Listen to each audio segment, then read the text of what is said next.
Once again temperature यहाँ पे ले लिया आपने -40, कंडेंसर टेम्परेचर ले लिया, ये TC2 है, ये TE1 है, यहाँ पे ले लो 50 degree,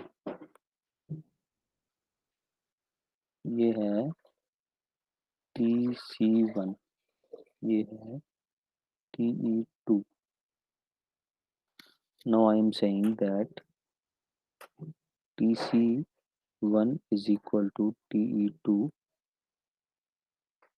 plus 5 degree Celsius. Okay, यहाँ बेसिकली ये जो टेम्परेचर आया है ना, इसको हम TCC भी कह सकते हैं. ये TCC है, इसकी ज़रूरत नहीं है वैसे वैसे एज्यूम करने की, आप इनको ही एज्यूम करो. अब इसमें एज्यूम क्या करना है, अपने अप्रोच जो ले लिया वो 5 डिग्री सेल्सियस है, वो बेसिकली यही टेम्परेचर है जो 5 डिग्री तुमने लिया है. ओके, अब इसमें एक काम करना, इसमें जो TR है जो यहाँ पे, इसकी वैल्यू मान लो 10 TR, मतलब ये हो गया QE डॉट इतना 10 TR का. अब आपने जो वैल्यू वेरी करनी है, से आप TE2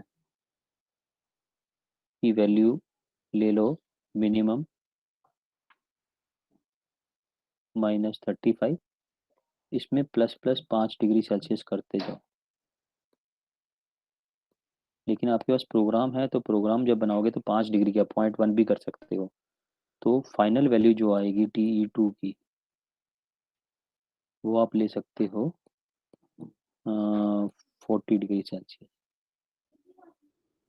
तो इसी तरह से जब आप TE1 कैलकुलेट करोगे तो TC1 कैलकुलेट करोगे, तो मान लो -35 ले रखा है यहाँ पे TE2, तो +5 करके TC1 की वैल्यू आ जाएगी -30 डिग्री सेल्सियस. ठीक है, तो ये आपको समझ में आता जाएगा. अब आपने करना क्या है, जो प्रोग्रामिंग करनी है ना, उसमें हाई टेम्परेचर सर्किट में तो लेना है अमोनिया, लो टेम्परेचर सर्किट में लेना है CO2, और साथ में आपने एक ग्राफ प्लॉट करना है COP का. यहाँ पे COP है, यहाँ पे आप ले लो TCC भी छोड़ दो, यू टेक TE2 लिख लो या TC1 लिख लो, एक ही बात है. ठीक है, क्योंकि जब आप एक टेम्परेचर -30 लोगे तो दूसरा -35 होगा ऑटोमेटिकली. अब आप जब ये कर्व प्लॉट करोगे, यहाँ पे COP वर्सेस TE2 का कर्व प्लॉट करोगे, हो सकता है वो ऐसे जाए, यूं जाए या यूं जाए. ये मेरे को बताना है आपने नेक्स्ट क्लास में. ये पूरा प्रोग्राम आपने बनाना है, इसमें आपको और क्या क्या कैलकुलेट करना है. यहाँ पे जो कंप्रेसर वर्क है WC1, LTC low temperature circuit, ये है WC हाई टेम्परेचर सर्किट, ये कैलकुलेट करो. अब यहाँ पे क्योंकि ये दे रखा है हमें ऑलरेडी, तो इससे जो होगा इस सर्किट का मास फ्लो रेट कैलकुलेट होगा, तो मुझे ये भी चाहिए. इसी तरह से इस सर्किट में आप मास फ्लो रेट कैलकुलेट करोगे, जिसको कहोगे mass flow rate in high temperature circuit, एक ये भी कैलकुलेट कर लो. ठीक है, तो आपने जब COP कैलकुलेट करनी है, तो COP कैसे कैलकुलेट करोगे, COP का तो सिंपल सा फार्मूला है, ये हो जाएगा divided by M in LTC into WC plus M in HTC into WC HTC का, ये LTC का है. ठीक है, तो ये जो है प्रॉब्लम है आपके पास. बेसिकली आपने इसको करना कैसे है वो तरीका भी बता देता हूँ.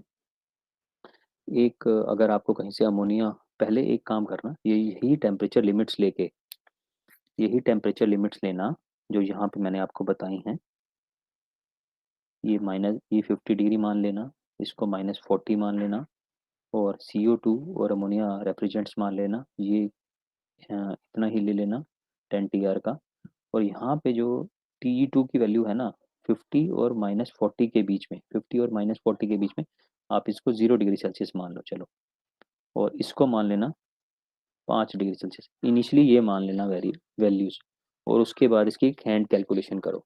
क्या करोगे? Hand calculation.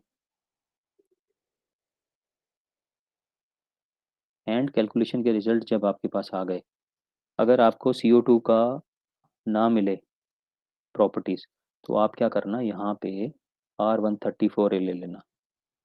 तब CO2 लेना ही मत, R134A ले लेना इसकी जगह पे, और R134A से कैलकुलेशन कर लेना। ओके, ऊपर वाले सर्किट में अमोनिया ले लेना। तो सबसे पहले आपने हैंड कैलकुलेशन करनी है। हैंड कैलकुलेशन करने से ये फ़ायदा होगा आपको कि आपको समझ में आ जाएगा कि आपने एक हैंड कैलकुलेशन करी, फिर जब आपने प्रोग्राम बनाया तो सिमिलर प्रोग्राम में जो वैल्यूज़ पुट करोगे 0 डिग्री और 5 डिग्री और -40 और 50, तो जब आपने प्रोग्राम बनाया और प्रोग्राम से रिजल्ट कैलकुलेट करे और आपकी हैंड कैलकुलेशन से मैच खा गए, तो इसका मतलब आपका प्रोग्राम ठीक है, नहीं तो आपका प्रोग्राम गलत है। Is it clear?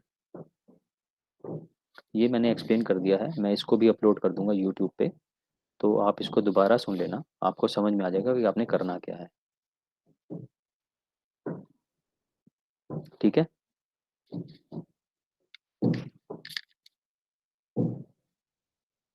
Sir objective बता दो एक बार। ऑब्जेक्टिव बता दिया है आपने। ये जो इसका COP है ना, ये कैलकुलेट करना है। COP का ग्राफ, COP कैलकुलेट करना है, मास फ्लो रेट कैलकुलेट करना है, वर्क ऑफ कंप्रेसर कैलकुलेट करने हैं, दोनों दोनों मास फ्लो रेट कैलकुलेट करने हैं, और फाइनली मुझे ये कर्व चाहिए जो आप लोगों ने बनाना है, ये वाला कर्व चाहिए, ये कर्व बनाना है, ये ऑब्जेक्टिव है। बेसिकली ऑब्जेक्टिव ये हो गया, to calculate the COP of a cascade refrigeration system using ammonia and R134A या CO2, जिसकी भी प्रॉपर्टीज तुम्हें मिल जाए हैंड कैलकुलेशन की, जिसकी प्रॉपर्टीज हैंड कैलकुलेशन में मिले, सेम रेफ्रिजरेंट को आपने चूज करना है इंजीनियरिंग इक्वेशन सॉल्वर सॉफ्टवेयर में भी।